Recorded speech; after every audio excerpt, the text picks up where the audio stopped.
Thank you very much, and good morning, everyone. Thank you for this opportunity to present my work. So first of all, if you have questions, don't hesitate to interrupt me. I prefer the presentation to be interactive, and I prefer to handle the question when I'm speaking. So don't hesitate, don't be afraid to interrupt me. So today, I will explain to you how we can learn optimization bound. And for that, I will propose a method based on reinforcement learning and decision diagram. But before moving to the scientific content, I would like to give you some sense of why I am interested in this research topic. And actually, the reason is quite simple. I love solving puzzle games. When I was a kid, actually, it was one of my daily hobbies. So I don't know if you know such game, but we have a mission and we have to perform a set of decisions in order to fulfill the mission. So I play a lot of such games when I was a kid. So now what changed? Actually, it's still my daily hobby, but now I call them combinatorial problem. So I'm still playing a puzzle game like Baba Is You. I don't know if you know this one. I think it is the most challenging I know. So if you like such kind of game, feel free to play it with it. But I am also solving problems that are useful for company, like in transportation, railways, timetables, scheduling. So about my research interest, in the applied point of view, I'm trying to find efficient method to solve combinatorial problems related to industry. On the more fundamental part, and that's why what I will speak today, I'm trying to design new solving method. And I have a particular interest on method based on machine learning, AI, and also operational research, combinatorial optimization, and also logic reasoning. So what is a combinatorial problem? The definition is quite, the formalization is quite simple. We only have a set of solutions, and I want to find a feasible solution from this finite set of solutions. So I have some solutions that are not feasible, like this one, and I have solutions that are feasible, like this one. I want to find one that is feasible. And also we have the optimization variant where here, okay, that's good to find a feasible solution, but now I also want to find the best one. I want to have a feasible solution, but also the best one. So for instance, scheduling a production while minimizing cost. And of course, as you know, it is difficult because we have a lot of possible solutions we may try. So generally speaking, combinatorial problems are NP-complete or NPR. It means that we don't know efficient algorithm, polynomial type algorithm in order to solve them efficiently. So what can we do? If we look into the literature, we can find different existing processes. First, something very simple, we can try to enumerate all the solutions and keep the best one. That's what we call exhaustive search. So I will swipe all the solutions here, and I will take the best one that I have found. Of course, it's very expensive because we are dealing with an exponential size of space, but also we have guarantees. That's the main benefit of exhaustive search. At the end, I am sure that the solution I have found is the best one. And on the other extreme, I can try to use my intuition to build a solution. So that's what we call exhaustive search, heuristic solving. So for instance, my intuition tells me, okay, that's my solution. And okay, I will keep this one. That's very cheap. I just need to formalize my intuition and to code it, but generally speaking, it's quite cheap. But at the end, I have no guarantee. So I am not sure that this solution is the best one. And even if I am able to find the best solution, I am not sure that it is indeed the best one. I do not have certificate of optimality. So that's both extreme. What I can do instead is to try a mix between both ideas, enumerate solution in a clever way. And that's what we call search-based method. And depending on how you want to rely on the heuristic part or the exhaustive part, you have different methods. For instance, you have a local search where, okay, you have a search procedure, but you do not have guarantees. Meta-heuristic that try to improve upon local search. And on the more exhaustive part, you have constraint programming or integral programming. So that's different search-based method that depends on how much you want to rely to heuristic or the exhaustive part. Okay, so now let's formalize a combinatorial problem. So we have a set of decision variable, domain, so that's the possible choice of a variable, constraint, and an objective function. And during this presentation, I will use a running example, the maximum independent set problem. I will use this example to introduce the different concepts related to decision diagram that I will use in my presentation. So it's quite simple. We have a graph, and we want to select the set of non-adjacent vertices with the maximum weight. So you have an instance here, and okay, each vertex has a weight. I can decide to select this one. Okay, I have a weight of 7, and I can decide to select this one. So, okay, the solution is valid because I do not have conflict with the edge, and my weight is 9. So this one is valid. This one is non-valid because I have a conflict here with my edge. So that's the maximum independent set problem. So what are the parameters of the problem? So very simple, we have the set of vertices, the number of vertices, and also we have a weight associated to each vertex. Decision variable, actually there exists different models, but a very simple one is to associate to each vertex a variable that tell me, okay, do I select this vertex in my solution or not? So it is a binary variable. I have one per vertex. And my constraint here, for each edges, I can only say, okay, I can select none of the vertices, one of them, but I cannot select both of them. And that's what this constraint says. So two adjacent vertices cannot be selected together. And we have the objective function. We want to maximize the weight of the vertices that are selected in my solution. And you have a very nice, very simple mathematical model. Okay, now how can I solve it?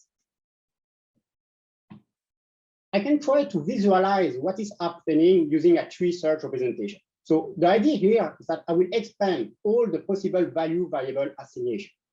So I begin at the root node. At the beginning, I have no decision that's done.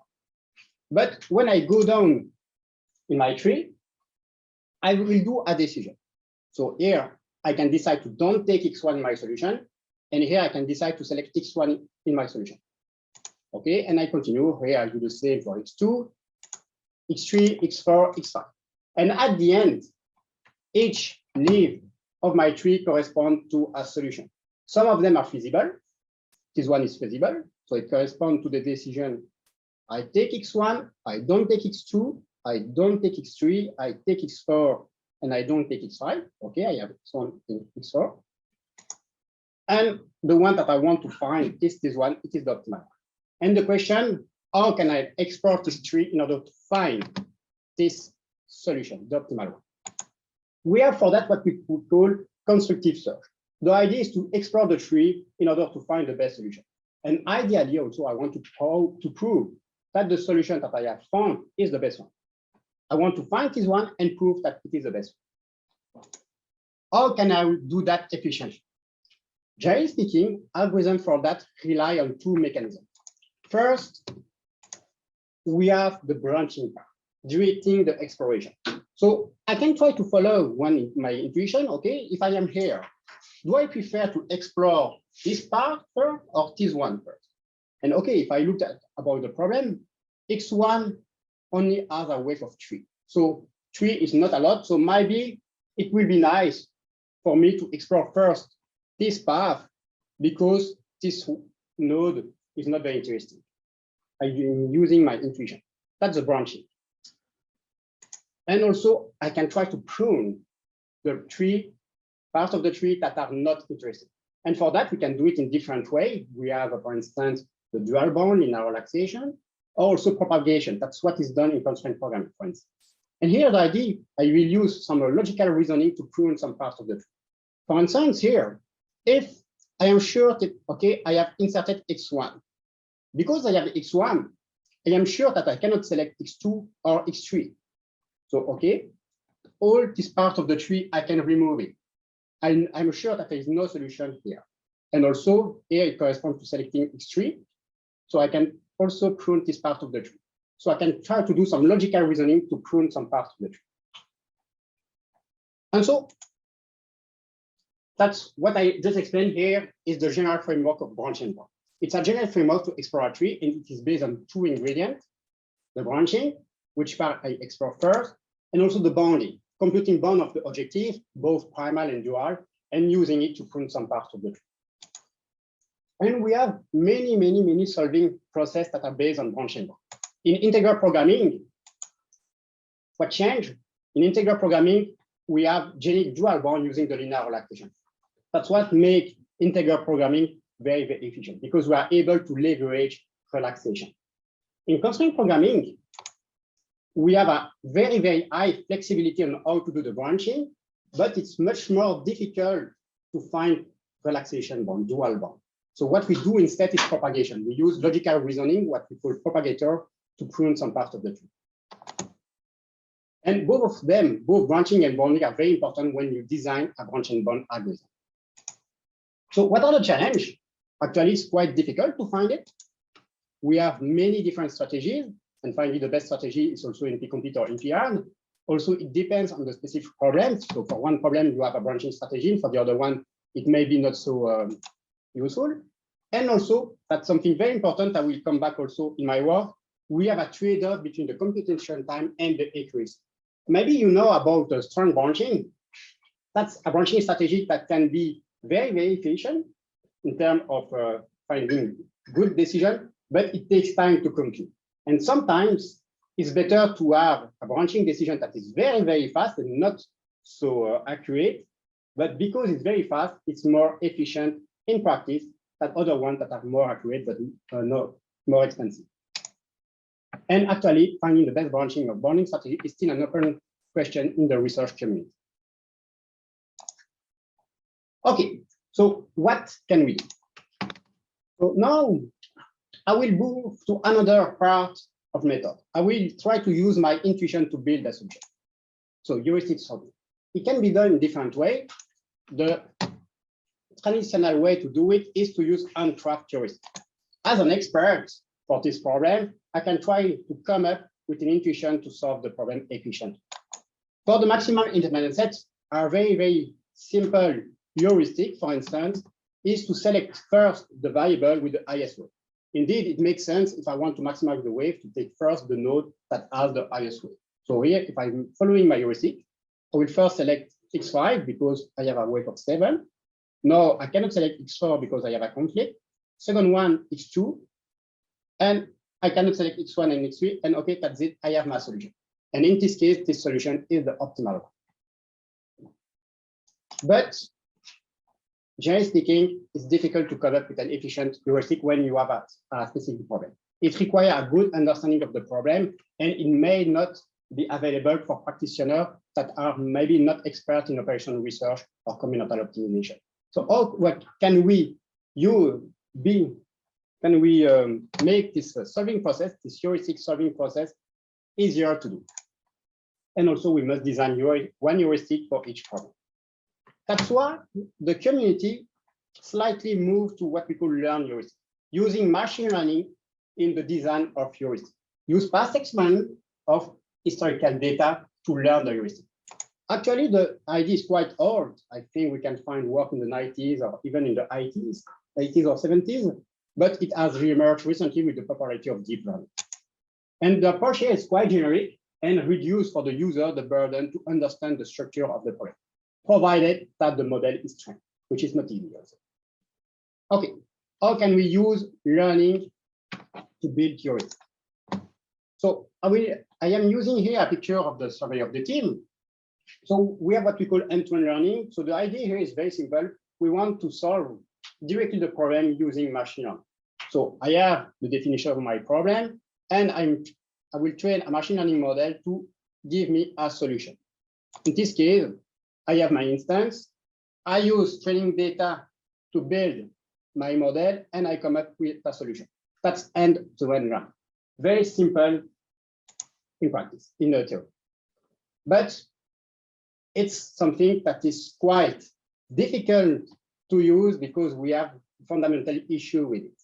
And I am not speaking about the fact that training such a model is difficult. I'm not speaking about the fact that getting relevant training data is also difficult. I'm speaking about something that is more fundamental in combinatorial optimization. The goal of machine learning, by its essence, is to predict an output. And in a prediction, we can do some mistakes. And by its own nature, machine learning will do mistakes. If I'm taking one of the tasks that this might be the most truly by the machine learning community, the digit recognition with the MNIST dataset, the best accuracy that is reported is 90.9%. But even if we are very, very good for this task, we can have some mistakes. And when we are solving a combinatorial optimization problem, we don't have to have mistakes. It means, okay, my machine learning will tell me, okay, this maybe a solution. Okay, that's something that can happen, but that's something I want to avoid. That's why end-to-end learning, in my opinion, is very difficult to use in practice for combinatorial optimization. Yes? Here, the machine learning model is just learning a mapping from the data to the solution. So you give me data and I will tell you the solution, right? Without Yes. solving an optimization problem. Yes, here there is no relation with search or other mechanism. We only use machine learning to output a solution. Okay. There is also some improvement that we can bring into end-to-end learning to have some guarantees, but it relies on other mechanisms. In the simplest form, end-to-end learning won't have guarantees. Okay. And this is an issue for combinatorial optimization. We don't want to have solutions that are not feasible. Okay, what can we do? We have branch and bound in one side that can provide guarantees, but which is difficult to use because I have the branching heuristic and the bounding mechanism. And I have end-to-end learning with no guarantee, but easier to use when the model is trained. And so the idea here, why we cannot take the best of the two worlds. Using machine learning not to solve the problem, but to speed up a solving process. And here, the picture is quite different. We have the problem, okay, and I am solving it using branch and bound. Okay, and now the job of machine learning is not to solve the problem, but only to help my branch and bound to perform better decisions. So each time I have a decision to do in my branch and bound algorithm, I will use my machine learning model to help me in this decision. And now the goal of machine learning is only to speed up the problem, not to solve it. For solving the problem, I am using branch and bound where I can get guarantees. Okay, so that's the motivation of this work. Guarantee of right result, good result, but not. Can you also ensure the guarantee of the best result? Yes, with branch and bound, you can get a certificate of optimality. So if you let your branch and bound turn until forever, at the end, you are sure that the solution that you have obtained is optimal. Yeah, but forever, it's not something we can exactly. So how could you get a sense of a good enough solution? Or, but to answer my question, so you can only guarantee with that approach that you will get a result that makes sense, but not the best result, except if you run forever. Yes, I agree with you. And actually, this is a general limitation of branch and bound or any exact solving mechanism, because we are tackling problem with an exponential number of solutions. It can take forever, a very long time, in order to prove that the solution that you have obtained is optimal. So you can try to speed up the solving process. So that's what we are trying to do. But at the end, you are still limited because you are taking NPR problem. Yes? How do you train that machine learning model? I will come back later about that. So I mean, in here you are bound, like you are saying that you are bounded by the computational complexity of the branch and bound. So yes, you can do better than the branch and bound with your machine learning model. We can try to do better decision inside the branch and bound. Okay. That's the idea. I can try to find better branching decision, or in this case, we'll try to find better optimization bound. With better optimization bound, I can prune more part of the tree, and then I can speed up the certificate of optimality process. Does it make sense? Perfect. Okay. So it seems to be a good idea, but how can we do that? And actually, it is one of my main research topics. If you look at the word branch and bound, we have two words, branch and bounding. So first, you can try to learn to branch using machine learning to find a good branching strategy. And if you look into the literature, you will find a lot of work on this topic, and I guess a lot of work from the team here. So a lot of work are taken with the branching part. And actually, I'm also working on that for constraint programming, trying to find a better branching decision. And the second option is to learn optimization, learning to bound. And now, if you look into the literature, it's much more difficult to find work. Some work exists, but actually much less than learning to branch. And the first question is why we have a lot of work for branching and not a lot of work for bounding using machine learning. And one of the reasons is that the task is more challenging, it's more difficult. Why? First reason is that guarantees are needed. When we compute a bound, we want to have guarantees.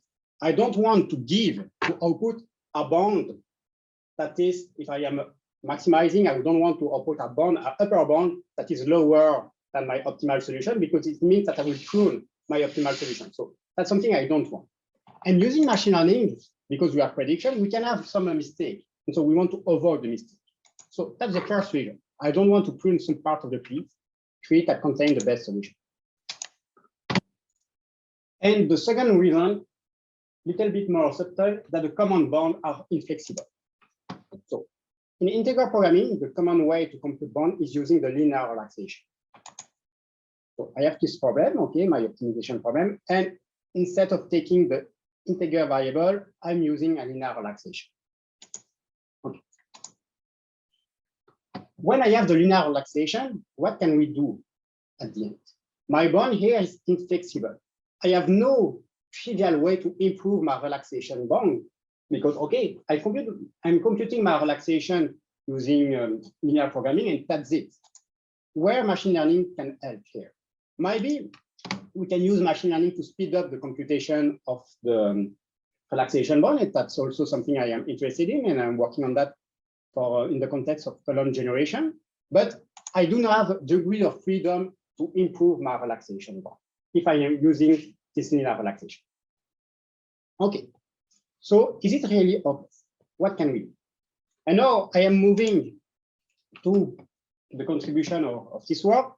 I will propose here, I will discuss about one method, decision diagram, that can be used to obtain bound, optimization bound in a flexible way. Meaning that as a user, I can try to change the quality of the bound if I perform some decision in a good way. And I am using machine learning to perform such decision. So decision diagram, I will explain after what is it, but for the moment, you can thinking about a way to compute optimization bound. We have relaxed decision diagram. It can be used to obtain dual bound that can replace the linear relaxation. And we have also restricted decision diagram that can be used to obtain primal bound that can replace heuristic solution. And very important here, the bound provided are flexible. I can play with the different degrees of freedom. For instance, I can play on the maximum width of the diagram or the variable ordering. With this decision, I can get better or worse bound if I play with this degree of freedom.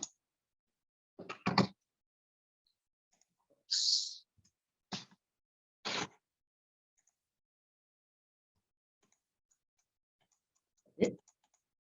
And here we have an opportunity. I can use machine learning to drive the compilation of decision diagram to obtain tight optimization bound. And that's what I will propose today.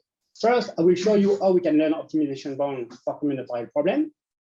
Then I will plug the bound that we learn here inside a branch-and-bound algorithm.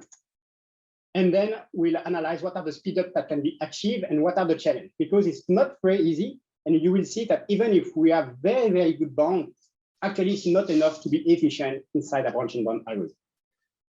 And basically the work I will discuss today is a compilation of the result of 3 papers that we have published in different conferences in AAAI, CPIOR, and the last one a few months ago in Informed Journal on Computing.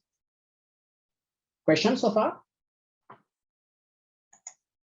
Okay, so what is decision diagram? In order to explain what is it, I will use my learning example, the maximum independence. So a decision diagram, you can see it as, first, does someone know what is decision diagram? Okay, good. So decision diagram, you can see it as a compact way to encode a set of solutions. A decision diagram, you begin, it's a graph, an acyclic graph that begins to a root node until a terminal node. So in order to solve a problem using decision diagram, you need to have a recursive formulation, a dynamic programming model. So you begin at the root node. So that's the root node of my decision diagram. And at each node of my diagram, I will attach a state. So here it is the state of my node. And the state here of this problem contains information about the problem. What is my current solving state? So here, my state is the vertex that I can still insert into my final solution. So at the beginning, I have no varieties in my solution. I made no decision, so I can still insert all the varieties in my solution. Then I have arc. The arc corresponds to a possible decision that I can do. And here my arc, do I insert a vertex in my solution or not? And if I decide to insert a vertex, I will attach a wave to my arc. So for instance, here I am considering the variable x1. I have two decisions. I decide here the -1 means that I won't insert it, so I decide to don't insert it. Okay, that's not a problem. I don't insert x1, but I can still insert x2, x3, x4, or x5. Now, if I decide to insert x1, so I decide to take x1, but now I cannot take x2 and x3 because I have conflict. So I have still x4 and x5 I can insert into my solution. So that's the first layer of my decision diagram. And as you can expect, I will continue with the next variable. So if I continue from this state, so it is a state where I don't have x1. Now I decide to take x2. So I'm taking x2. I cannot take x4 and x3 anymore. So I have only x5 remaining. So that's my state. Isn't it kind of because you know that one conflict cannot be released by adding new nodes. So you have a knowledge on the problem, and you know that as soon as you have two vertex that are linked together and chosen, then you cannot find a correct solution. But I guess in most cases, you cannot have that hypothesis. So here, it's a strong knowledge you apply to exactly, problem, right? And that's why we need a recursive formulation. I need to have a such knowledge. Okay, I do this action. What is the impact of my state? I need to have the recursive equation that tell me what is the dynamic of my problem. So I need this information. And here it's quite simple because we have a formula, and probably we can prove that as soon as we have a non-compliant condition, it cannot be overcome by it. But in most of cases, how do you prove or automatically find those conditions that cannot be reversed, I would say? That's a very good question. And actually, a maximum independent set is quite of a success story for decision diagram because we can get very good results because we have a nice structure, a recursive structure that we can handle. We don't have this structure for all the problems. That's true. But if we want to have one, actually, it will be the same kind of a modeling option that we will have when you solve a problem with dynamic programming. So it will be the same idea to have a model based on dynamic programming. And sometimes it's quite easy because the problem is tailored for dynamic programming, but sometimes it's not. So I will say it depends on your problem. Okay. Yeah. And what do you think is like the main structural property that you need in order to have a successful implementation of that of this diagram, decision diagram? Yeah, the recursive structure that we can use. So, for instance, you have this recursive structure for the maximum independent set, also a maximum cut, knapsack, so you have it, and also related problem. Also for the trading salesman with time windows, we can have also a dynamic programming formulation. Yeah, makes sense. That's yes, that's the problem where you can have a recursive formulation. So that's a way to model the problem. For some problem, for instance, integral programming is not the best way. For some problem, I will prefer to use constraint programming because I have a lot of side constraints that are difficult to express in a linear way. It has the same idea. I have some problem where I prefer to use decision diagram because it's more natural to use a dynamic programming formulation. Yes. So the states in this case are all feasible solutions. So yes. In constraint programming, the states would be partial solution that may or may not be feasible. In this case, everything is feasible all the way down. Yes, everything is feasible, and I will show you here in a true animation later that each path from the root node to the terminal node corresponds to a feasible solution in a compact way. I will show you an example. And so I continue with x3, x4, and x5.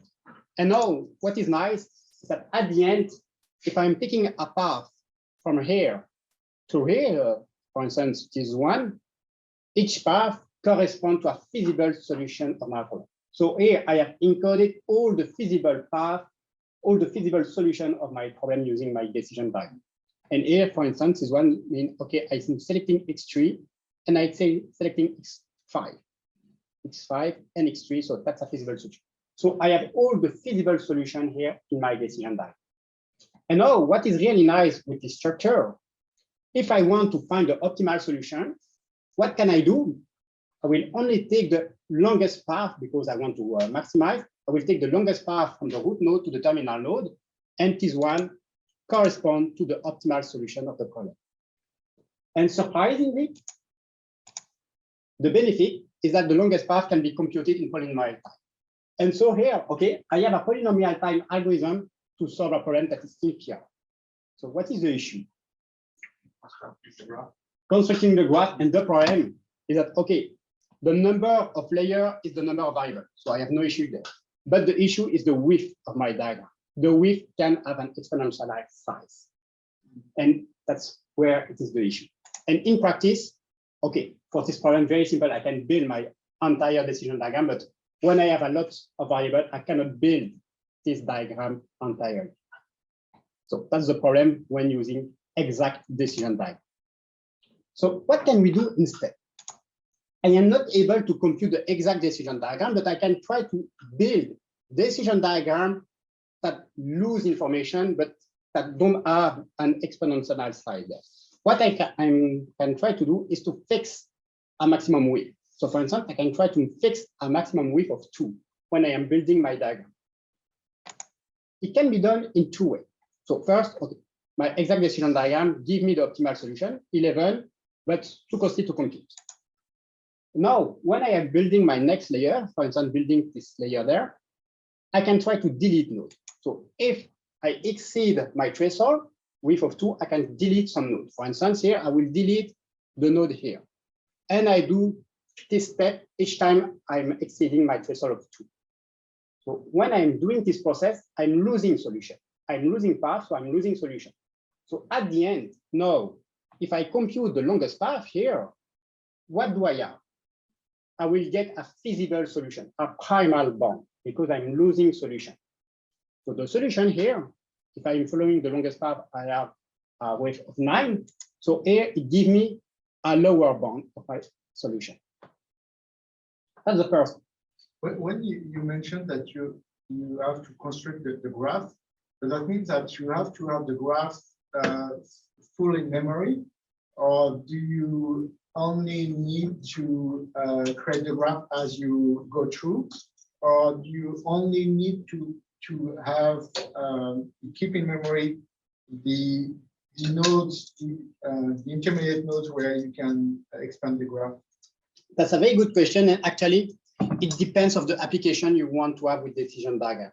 Actually, decision diagram, here I use it for computing optimization bound, but you can use it for other purposes, for instance, in propagation for constraint programming. And in this case, what you will do is that you will compute the entire decision diagram representing one constraint, for instance. Then you have an entire decision diagram computing another constraint. And then you can do operation, some matching operation with both of them. So it depends of the application that you have with decision diagram.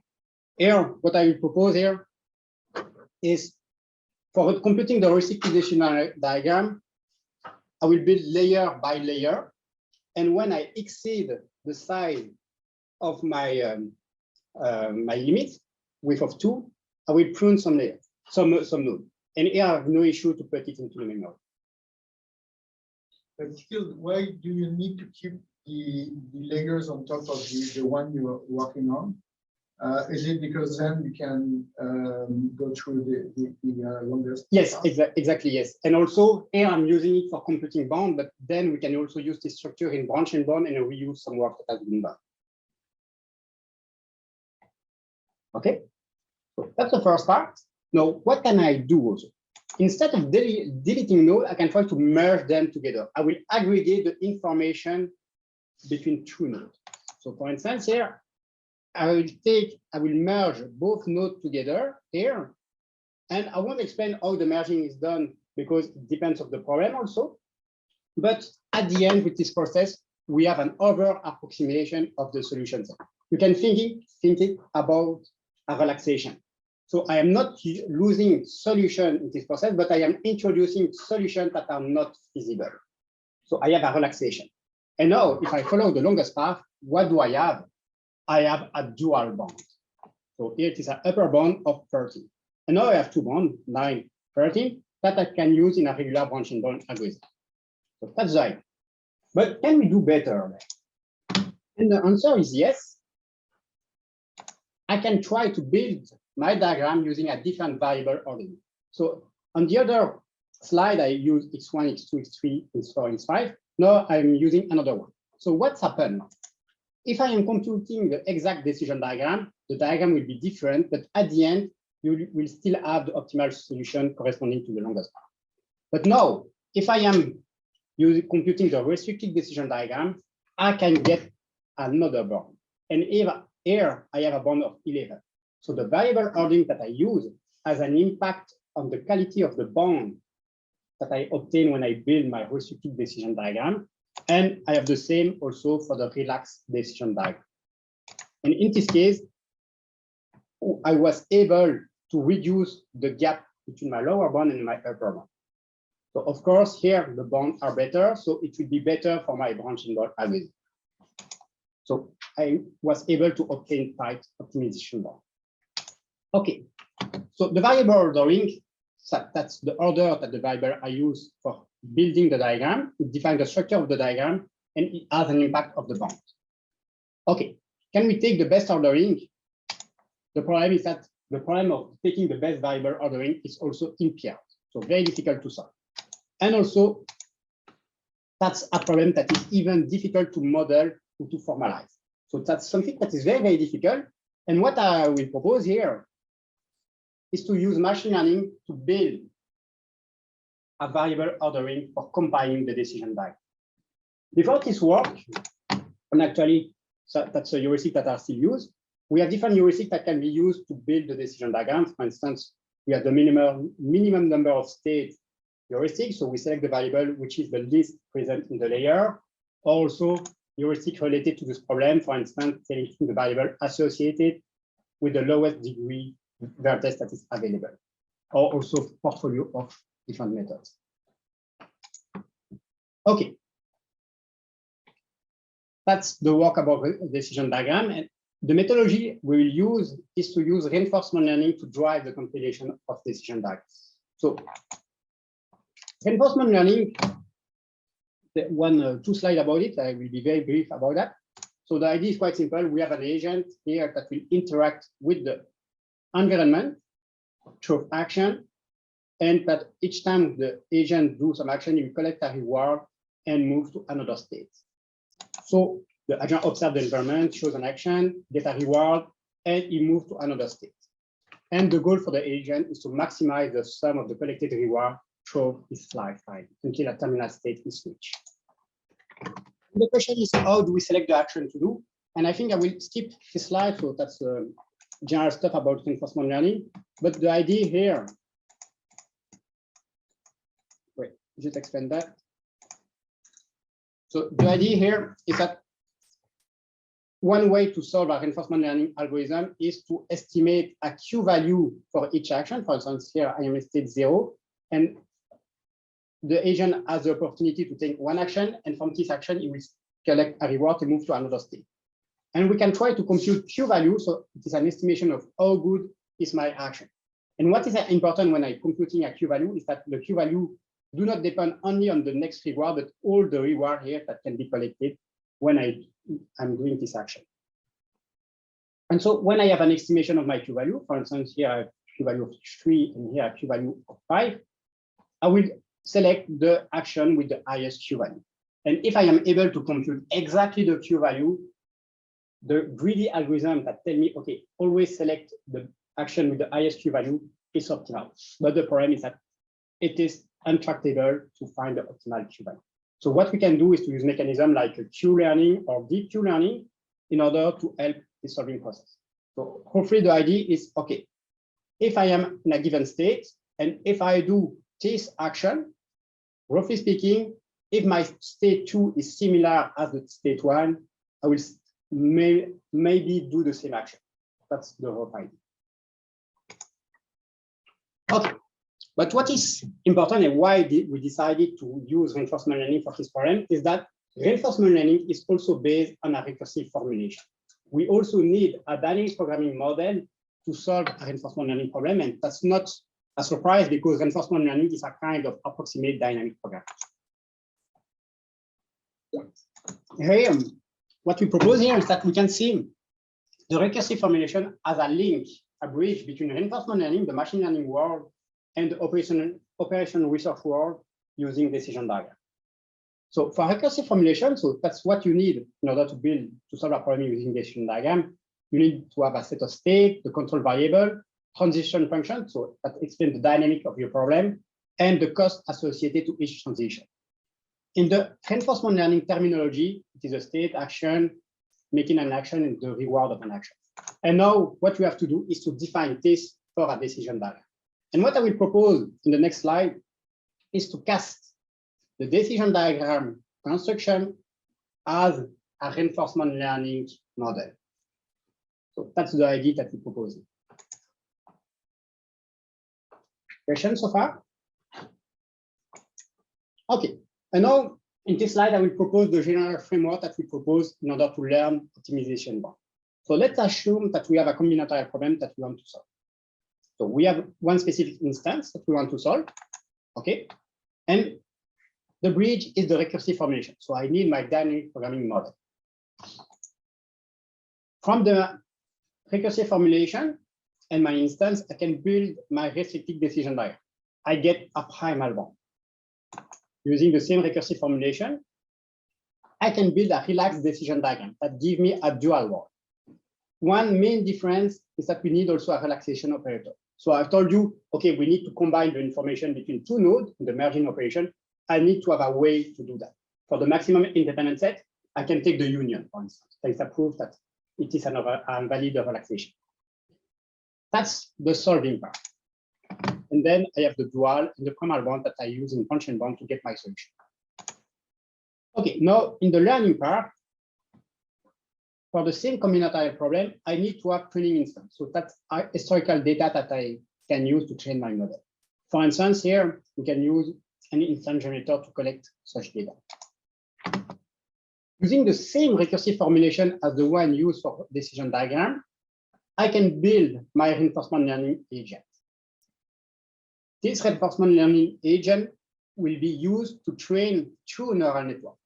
One neural network that will be used to predict what is the next variable for my restricted decision diagram, and the second neural network that will be used to predict my next variable for the relaxed decision diagram.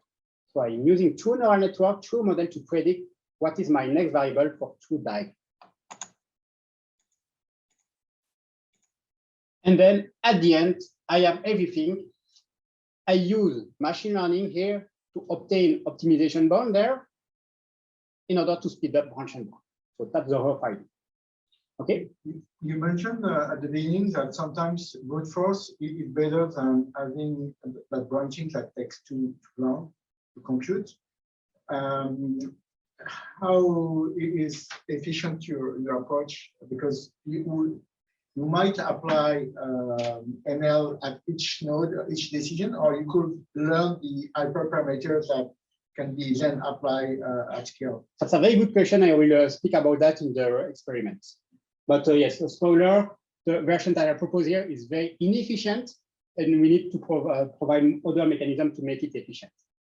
Yes? How is the reward distributed in the reinforcement learning agent? Because yeah, it is the next slide. But thank you very much for the question. Okay, so what is the reinforcement learning environment that we can use for that? So for the state, we can put information about the instance to solve. So here I can give my graph as input, and also so information about the instance. I will show you what exact information we can use. So first information about my state. Second information is, okay, I have variables that need to be inserted. What are the variables that I have still to be used? So what are the variables that I need to integrate? Oh, yeah, okay. That's the sequence of variables that I already in my diagram. And at the end, third element of my state is the diagram that is partially built. So for instance, here, I have a diagram that only uses variable x1. So that's my partial diagram. So that's my state. Action and transition, I select my next available variable. So if I select x2, I will build the next layer of my diagram using my recursive formulation. So that's the next step. And now the reward.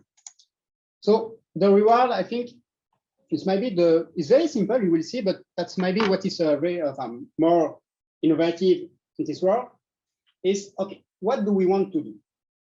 The goal is to obtain the tightest bond as possible. So the reward will define it as a function of how the longest path is increased when I'm building the next layer. So for instance, here, my current longest path of my diagram is 3. Okay. Now I decide to insert a new action. So I'm making an action by my agent. That's the resulting diagram. Now the longest path, I can compute it. My longest path is 4. So the difference I have, the increase that I have in my longest path is only 1. So that's information that I can use. How I can use this information? For the relaxed decision diagram, I want the upper bound to be tightest as possible. So I want the upper bound to be as lowest as possible. So I will penalize each increase of the longest path. So each time I increase the longest path, I will penalize the agent. Okay. So here my reward will be -1. And now for the restricted decision diagram, I have a lower bound, and I want my lower bound to be as high as possible. So I will reward the increase of my longest path. Okay. And at the end, because my decision diagram gives me valid bound, I am sure that I will never have a lower bound that is upper than my optimal solution. Okay, so that's the idea of the reward. Do I have answered your question? Yeah. Something else you want to ask? This is it for you. Okay, don't hesitate. Okay, so that's my reinforcement learning environment. And now, okay, how do I select the next variable? So now I will speak a little bit about the structure of the neural network.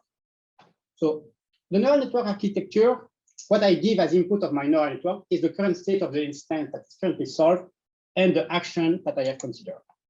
So, okay, that's my current instance with some node attached, with some feature attached to each node. For instance, here it is the wave. And also I have a binary variable that tell me, okay, is this variable already inserted in my solution or not? So that's my state. So for the maximum independence set and for many problems, we can represent it as a graph. Here, the neural network is divided into 2 parts. First, I have what we call the embedding layer, and for that we use graph neural network.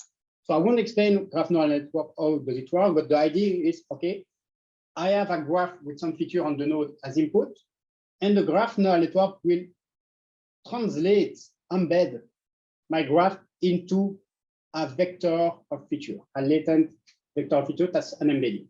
So I'm transforming my graph into a vector of feature.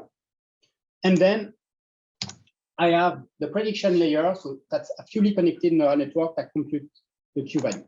And so at the end, the output of my network will be, okay, I give him this state with the current action that I want to do, selecting this node, what will be the value? So my neural network gives me a Q value for each action related to a specific state.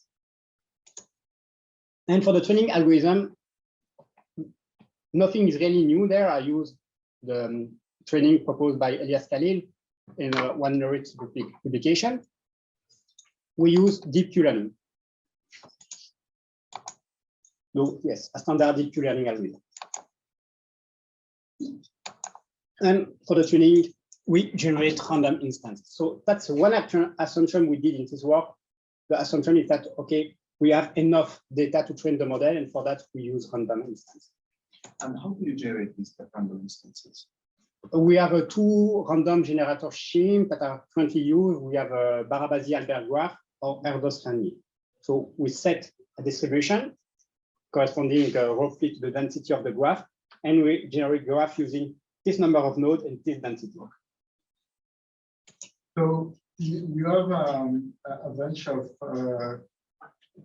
cases that are similar in the sense that it's the same program, but it could have been generated exactly, yes. randomly, and then you learn from them, and you can apply to a new program that is similar, right? Yes, that followed other instance of the same problem that followed the same distribution.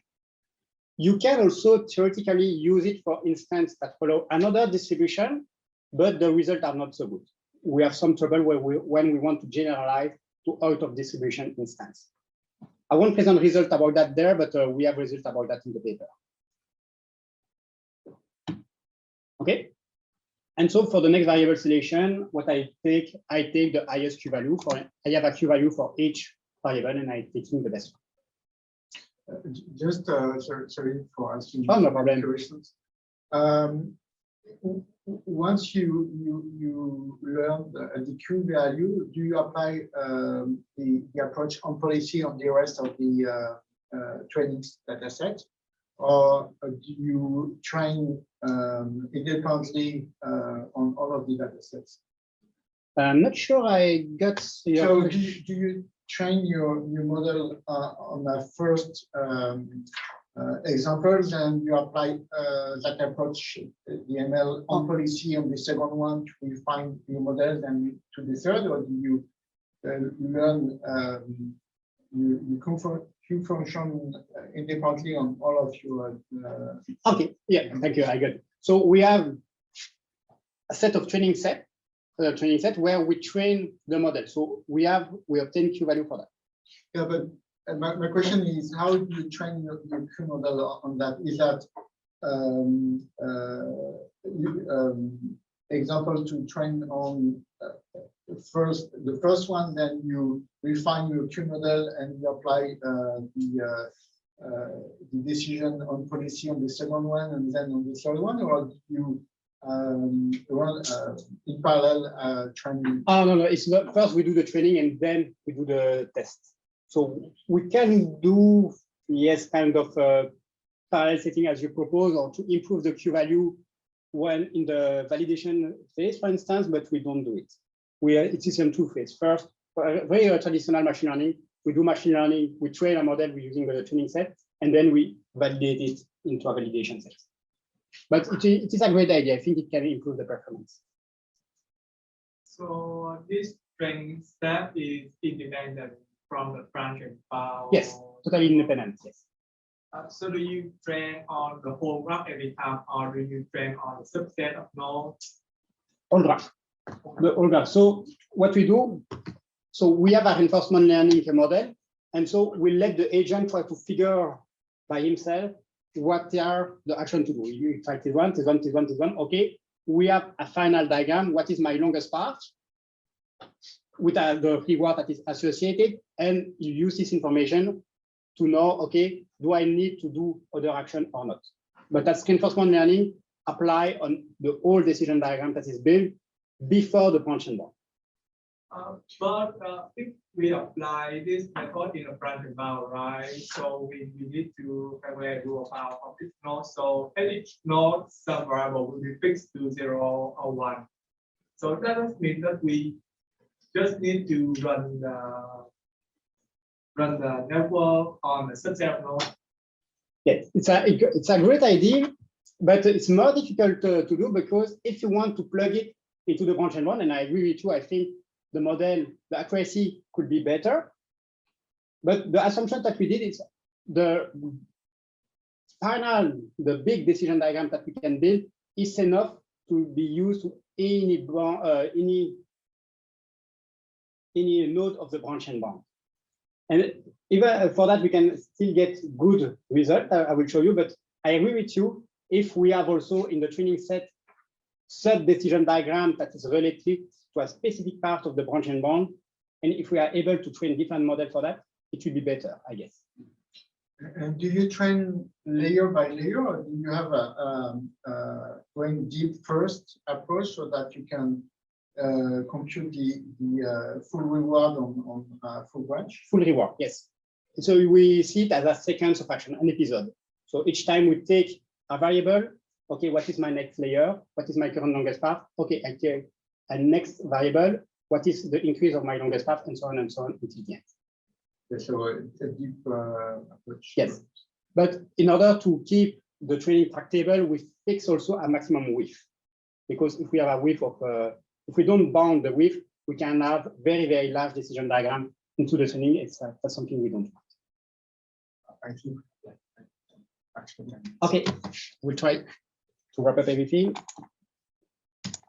Okay, so yeah, I think I can skip this slide. It was basically everything that I have explained, but illustrated in one slide. So that's all the concept that I have explained. And so, okay, the experiment now, how good are the bonds that are obtained? So very quickly, so the data set that we use for this first experiment is we generate a random graph of roughly 100 nodes with different levels of sparsity density. So Barabasi-Albert graph in this case. So when we train the diagram, we use diagram with a width of 2 for the restricted and a relaxed decision diagram. So the diagram is very, very small, only 2. And we use the bond used by such diagram. We also have a diagram, a specific model for the relaxed decision diagram and the restricted decision diagram. So we made experiment by using only one neural network, but it doesn't work so well. So it means that what we learn to compute a primal bond and what we learn for a dual bond is different. We cannot merge together both information. Okay, for the configuration now, we have 100 other graphs from the same distribution. For the restricted decision diagram, for the validation, we have a width of 2. So same for the training. For the width, for the relaxed decision diagram, now it's 100. And the reason why we selected 100 is that we wanted to know, okay, how robust we are with the width. If we train on width of 2, can we use the model for a width of 100 or more?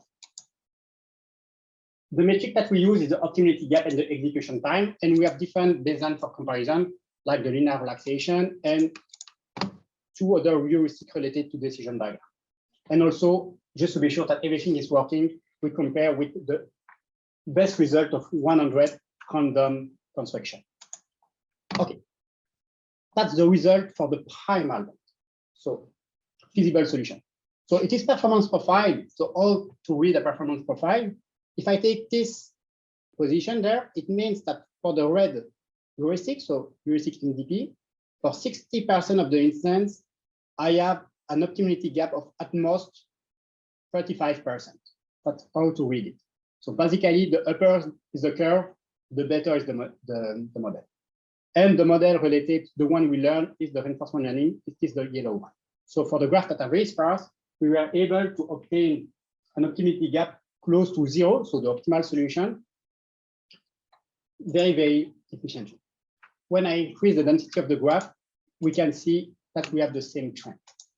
So the model here is able to compute better primal bond than the other baseline related to decision diagram. So that's a fair result, but actually that's not a result I find very, very surprising or very good, because it's one heuristic. And the heuristic, we have a ton of them. What is more interesting is when we use it for computing dual bond. Obtaining dual bond in a generic way is much more difficult. So that's the result. And now I am also integrating the linear relaxation in purple. So for the graphs that are very sparse, so we have reinforcement learning that's able to find the optimal solution and the linear relaxation also.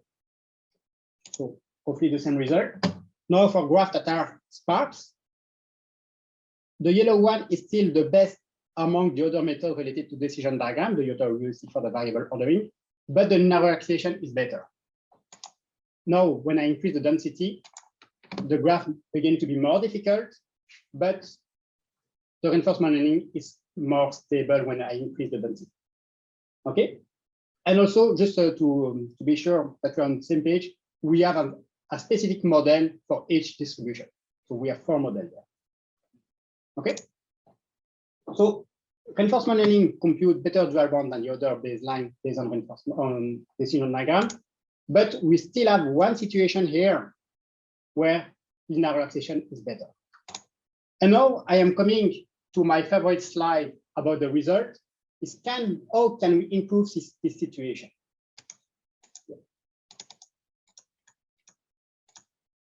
What can we do here? And that's where we have the magic of decision diagram. The linear relaxation bond is inflexible. I cannot improve it. But the decision diagram is flexible.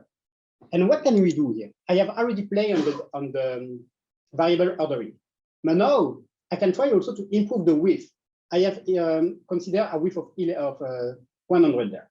But if I increase the width of my decision diagram, I will get a better bond because I'm considering more information. And that's what I will propose there. So here it is the same result of here, but presented in a different way. So for the linear relaxation, I have an optimality gap of 2.5%. And in yellow here, the optimality gap of reinforcement learning using a width of 100. Now, if I increase the width, the bond obtained by the linear relaxation is the same. It is inflexible. But now, with using a width of 10,000, I am very, very close to the optimal solution. And the second method based on decision diagram, the green one, is still worse than the linear relaxation. So I have a way to learn optimization bond and to tune it in a flexible way. I am looking at the execution time to obtain the bond. Of course, it takes more time to compute the bond, but for 10,000, I have an execution time of 1.5 seconds, which seems to be reasonable, but you will see that it is an issue because the linear relaxation is almost instantaneous. Okay, question about that? We'll finish with the last result. Okay, how does it work in a branch-and-bound algorithm? So branch-and-bound algorithm, very, very simple to use decision diagram inside branch-and-bound. For each node of the branch-and-bound, you compute a primal bond for restricted from the restricted diagram, and you do the same for the relaxed decision diagram to get a dual bond. And you use the bond as in branch-and-bound. So that's what you will observe on the number of nodes of your branch-and-bound before proving optimality. So here it is another heuristic based on decision diagram, and it is the one that we learn. So we can see here with the heuristic, we have roughly 5 million nodes to prove optimality, and here less than 1 million. So it seems to be very good, but execution time-wise, that's what we observe. We are very, very, very slow. And the problem is that calling a graph neural network and a neural network for computing the next variable for each layer of my decision diagram and for each node of my branch-and-bound tree is very, very expensive. So even if I have a very large reduction in the size of my tree, I am not competitive. So what can we do instead? Is as someone has proposed, I can try to improve my branch-and-bound algorithm. Instead of using the model both for the restricted decision diagram and the relaxed decision diagram, I will still use a heuristic for the primal bond. It is done under the observation that the primal bond doesn't have a big impact on the size of the tree. Also, each time I will call my neural network to compute my next variable, I will use it to compute not only the next one, but the m next one. So I will predict several variables in a single shot. And finally, I use this process only at the beginning of my branch-and-bound tree because it is the part where the branching decision has the more important impact. And for the rest of the time, I'm using the heuristic. Okay, now what's happened? So I call the model here only for the first 50 nodes of the branch-and-bound tree. So not a lot at all. And the model predicts the next 5 variables. As we can expect, so the dark one is the improved model.